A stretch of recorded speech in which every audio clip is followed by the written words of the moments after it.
अस्सलाम वालेकुम क्लास, कैसे हैं आप लोग? खैरियत से हैं? क्लास हमारा चैप्टर नंबर 3 स्टार्ट था फिजियोलॉजी का ब्लड। इसमें हमने अनीमिया का टॉपिक स्टार्ट किया हुआ था कि decrease in level of blood को हम अनीमिया कहते हैं। उसके बाद फिर हमने कुछ अनीमिया के टाइप्स को डिस्कस किया। आज हमारे पास टाइप है फॉलिक एसिड डेफिशिएंसी अनीमिया। ये नाम से इंडिकेशन हो रही है कि इसमें इस अनीमिया में बेसिकली फॉलिक एसिड की जो है लेवल डाउन हो रहा है, इस वजह से इसको क्या कहते हैं फॉलिक एसिड डेफिशिएंसी एनीमिया, यानी कि फॉलिक एसिड की डेफिशिएंसी हो रही है, यानी कि इसके जो आप उसकी टाइप का नाम है उसी में इसकी डेफिनेशन छुपी हुई है। It is a type of megaloblastic anaemia. Megaloblastic anaemia में भी हमने देखा था विटामिन बी 12 की डेफिशिएंसी थी और फॉलिक एसिड की डेफिशिएंसी थी, तो इसलिए इसको भी इसी के टाइप में लिया गया मेगैलोब्लास्टिक एनीमिया की। यानी कि वो एक बड़ा था, उस मेगा का मतलब बड़ा, ब्लास्ट का मतलब धमाका हमने देखा था, तो उसमें हमने फॉलिक एसिड और विटामिन बी 12 दो चीजों को पढ़ा था कि उन दोनों का लेवल डिक्रीज हो रहा है। तो जो फॉलिक एसिड अनीमिया बेसिकली उसमें भी फॉलिक एसिड की डेफिशिएंसी हो रही है। इसके अलावा फिर उसके कॉजेज सेम सेम कॉजेज है जैसे मेगालोप्लास्टिक एनीमिया के थे, वही सेम चीजें आ जाएंगी कि किस तरीके से हमारे ब्लड में अनीमिया या एरिथ्रोसाइट्स का डाउन हो रहा है, जैसे एरिथ्रोसाइट्स का डाउन होने से या डिक्रीज होने से हमारे बॉडी में अनीमिया कॉज हो रहा है। अच्छा, इसके बाद कुछ उसके क्लिनिकल फीचर्स थे, वो हम देख लेते हैं बुक से। Patient with folic acid deficiency में बी एसिम्प्टोमेटिक। ठीक है, एक तो पहली बात तो ये वो उसके कंट्रोल में नहीं है।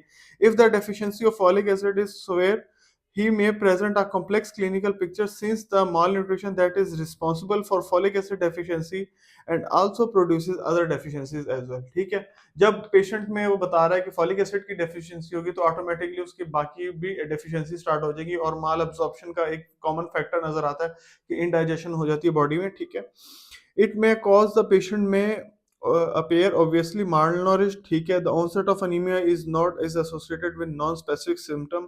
अब जो अनीमिया का स्टार्ट हो रहा है उसमें कोई खास सिम्टम नहीं है, वही बताएगा कि वीकनेस हो जाएगी, वेट लॉस हो जाएगा और वो इजीली फटीग की तरफ चल जाएगा, जन के जल्दी थकना शुरू हो जाएगा, उसकी बॉडी में बॉडी रेस्टलेस हो जाएगी। अच्छा, some patient also have a history of lack of concentration and insomnia. ठीक है, या तो उनके अंदर ये एक कंडीशन ये भी पता चल रही है कि वो इंसोम्निया के पेशेंट हो जाते हैं, उनको नींद आना रुक जाती है क्योंकि वीकनेस की वजह से इतनी ज्यादा मसल फटीक हो चुकी होती है कि वो बिल्कुल रेस्टलेस हो चुके होते हैं और एट द एंड उनको इंसोम्निया स्टार्ट हो जाता है। The patient may also refer to a gastrointestinal tract. अब माल एब्जॉर्प्शन की वजह से उनके अंदर जीआईटी के इश्यूज भी आ सकते हैं, तो जीआईटी में इंडाइजेशन वगैरह का प्रॉब्लम स्टार्ट हो सकता है। इसके अलावा उनको कोई भी चीज सूट नहीं करेगी या फिर वो स्टारवेशन की तरफ भी जा सकते हैं, इनकी भूख का ना लगना। अच्छा, इसके अलावा उन्होंने बताया दीज इंक्लूड सोर टंग और चिलियोसिस। चिलियोसिस यानी कि लिप के ऊपर या माउथ के ऊपर एक स्केल से बना शुरू हो जाएंगे, या फिर उनकी जो जबान है वो टोटली अंदर से खराब होना शुरू हो जाएगी। But remember this is in contrast vitamin B 12 deficiencies, neurological abnormalities does not occur। अब एक बात वो कह रहा है कि इसमें ये बात याद रखने की है कि विटामिन बी 12 की डेफिशिएंसी वाला इसमें फैक्टर नहीं है, इस वजह से किसी भी किस्म का न्यूरोलॉजिकल डिसऑर्डर वगैरह जो है वो इसमें नहीं होगा। अच्छा, अब उसके बाद उसका ट्रीटमेंट बताया हुआ है कि ट्रीटमेंट में उसने क्या क्या फॉलिक एसिड की टैबलेट्स मिलती है, मार्केट में अवेलेबल है, वो डेली बेसिस पर आप एक टैबलेट यूज करा सकते हैं। ठीक है, the anaemia is treated by giving daily dose of MG of folic acid orally. ठीक है, इसके अलावा prophylactic folic acid is advisable in pregnancy और in chronic hematological disorder।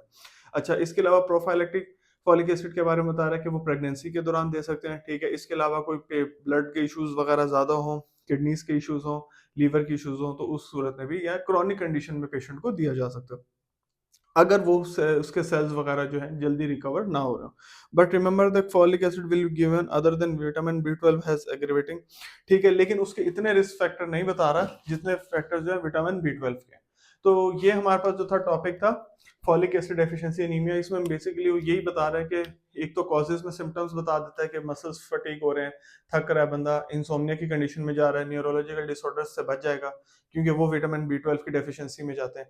अच्छा, इसके अलावा जो उसमें सबसे ज्यादा आ रहा है उसके स्टमक के इश्यूज बहुत ज्यादा हैं, जीआईटी के। ठीक है, उसमें स्टारवेशन है, इंडाइजेशन वगैरह, ये कुछ कॉमन चीजें हैं जो ज्यादा सूट कर नुकसान दे रही हैं, तो इन चीजों से उसको बचना है। और इसका ट्रीटमेंट बिल्कुल सिंपल सा है, 5 mg टैबलेट फॉलिक एसिड की यूज करनी है डेली बेसिस पर ताकि ये इससे रिकवरी हो सके। बाकी अगर प्रेगनेंसी वगैरह वाली है, एज है, प्रेगनेंसी है या इसके अलावा कोई और क्रॉनिक कंडीशन है तो फिर डोज जो है वो डॉक्टर्स की एडवाइजेबल के मुताबिक एडजस्ट कर सकते हैं। Thank you so much class.